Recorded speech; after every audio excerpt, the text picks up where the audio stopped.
그리고 그 파킨슨 환자는 식생활을 함에 있어서 이 삼킴 장애의 그 문제가 있는데요. 지금부터는 그 문제에 대해서 생각을 해보도록 하겠습니다.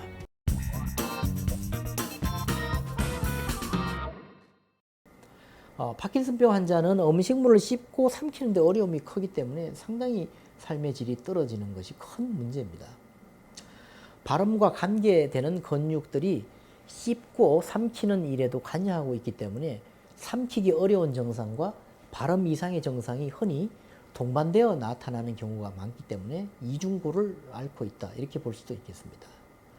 이 삼킴 장애 또는 연화 장애가 일어나면은 음식을 먹는 속도가 느려지고 음식이 목에 걸리고 물을 마실 때 사레가 들리는 것뿐만 아니라 알약을 삼킬 때 지장을 받고 또 음식이 식도로 넘어가지 못해서 자칫 기도나 폐로 들어가게 되어 호흡곤란이나 허빈선 폐렴 등의 위험 증상이 생길 수도 있습니다. 그래서 이런 증상들이 지속이 되면 식사에 장애가 생겨서 체중이 줄고 또 영양 결핍이 생기게 되죠.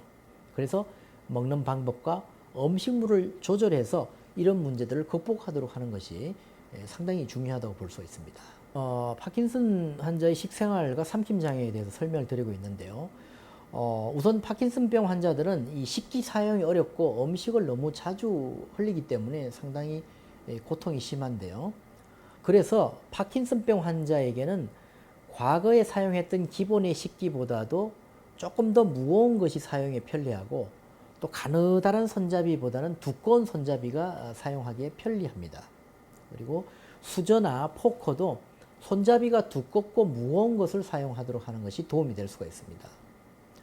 환자용으로 나온 제품들은 미끄럼을 방지하는 홈이 있거나 기존 제품의 손잡이만을 끼울 수 있도록 고안된 것 등 많은 도움을 주는 제품들이 있기 때문에 환자에게 맞는 것을 찾도록 하는 것이 좋고요. 또 음식을 흘리는 것에 대해서 너무 죄책감을 가질 필요는 없습니다. 그리고 파킨슨병 환자에게는 주의할 음식과 또 삼키기 좋은 음식이 있는데요. 파킨슨병을 비롯한 여러 질환으로 인해서 삼킴 장애가 발생하는 환자들은 이 끈끈하게 점도가 높고 부드러운 음식을 삼키는 것이 좋고요. 또 반대로 묽고 잘 흐르는 음식은 피하는 것이 좋습니다. 그리고 삼키기 쉬운 음식들을 잘 기억해 두면 도움이 될 수가 있습니다. 그리고 주의할 음식으로는 일단 고기 덩어리가 있습니다. 이 고기 덩어리, 특히 그 스테이크 조각과 같은 고기는 자칫하면 이 질식의 위험이 높기 때문에 한 번에 삼키다가 이게 제어가 안 돼서 넘어가는 경우에 기도로 넘어가서 질식이 생기면 생명까지 위험해질 수 있기 때문에 특히 주의를 하셔야 되고요. 그래서 조각난 상태라고 하더라도 통고기를 드시도록 주는 대신에 고기를 잘 갈아서 다져서 만든 떡갈비처럼 잘 바스러지는 쪽을 택하도록 하는 것이 좋습니다. 그리고 떡과 같은 음식도 충분히 씹고 삼키지 않으면 질식의 가능성이 있기 때문에 가능하면 피하거나 주의하는 것이 좋고요. 그리고 견과류나 쿠키 같은 것은 잡는 과정에서 계속 부스러지고 가루가 입안에 걸려서 사례를 더 유발할 수가 있기 때문에 먹기에 좋지 않으니까 적절히 주스에 갈아서 드시든지 이렇게 다른 방법으로 잘 넘어가는 형태로 드시는 게 좋고요. 그리고 아울러 식도를 자극하는 신맛이 강한 음료도 삼킴장애 환자에게는 먹기 힘든 음식이기 때문에 조금씩 주의하는 것이 좋습니다. 반대로 삼키기 쉬운 음식으로는 믹스를 이용해서 갈거나 으깨서 적당한 농도로 만든 것들이 있죠. 그래서 과일이나 감자 등을 갈아서 요구르트를 섞어서 먹는 것도 상당히 좋습니다.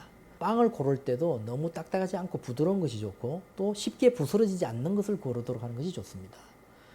그리고 아주 신맛이 나는 오렌지 주스보다는 걸쭉한 토마토 주스나 깬 바나나가 더 파킨슨병 환자가 먹기에는 좋기 때문에 이런 형태로 드시는 것이 좋겠습니다. 그리고 물의 경우에도 너무 찬물보다는 미지근한 물이 삼키기에도 좋고 또 체온의 유지를 통한 면역력 향상에도 좋기 때문에 더 바람직하다고 볼 수가 있습니다.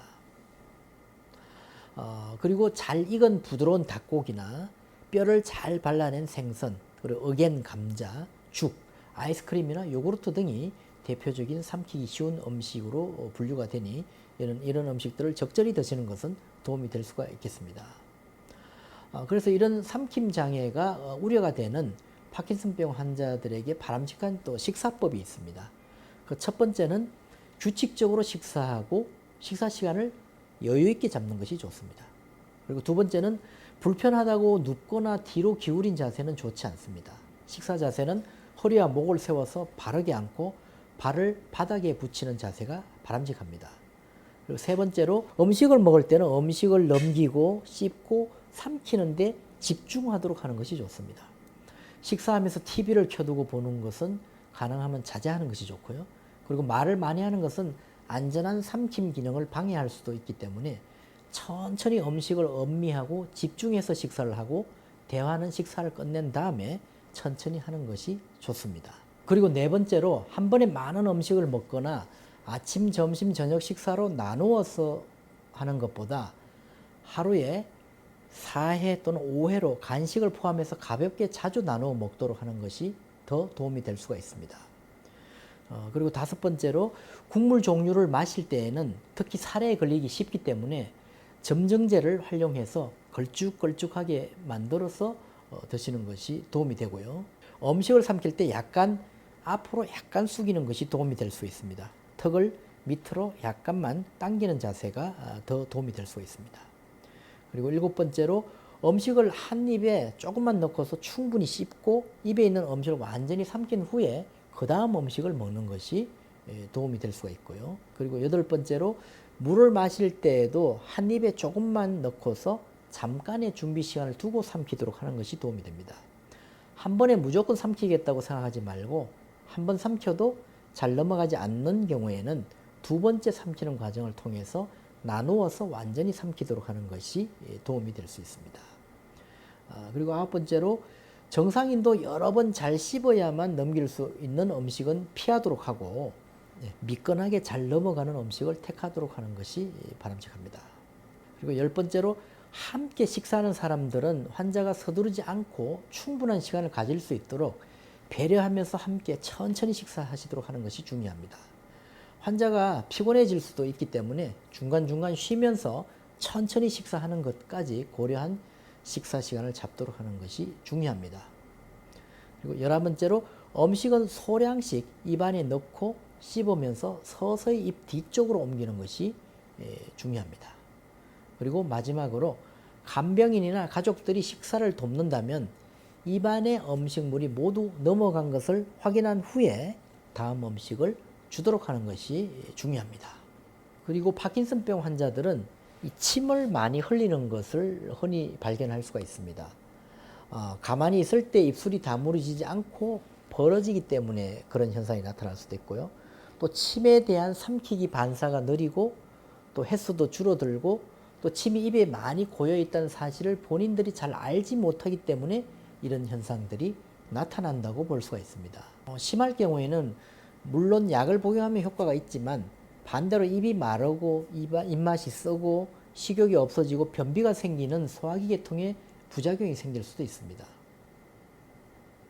단순히 침을 흘리는 것이 문제라면 수건으로 닦아내는 것이 가장 편리한 방법이긴 하지요. 하지만 때로는 껌을 씹는 것이 도움이 될 수도 있습니다. 의식적으로 입을 다물고 침을 삼키는 것을 꾸준하게 하고 말하기 전에 침을 삼키는 습관을 기르도록 하는 것이 이런 것을 극복하는 데 도움이 될 수가 있습니다. 그리고 말을 하지 않거나 음식을 삼키지 않을 때는 턱을 약간 들고 있는 습관도 좋습니다. 항상 침을 삼키는 것을 잊지 않도록 하고 단 음식은 침을 많이 나오게 하기 때문에 가능하면 삼가하도록 하는 것이 좋습니다.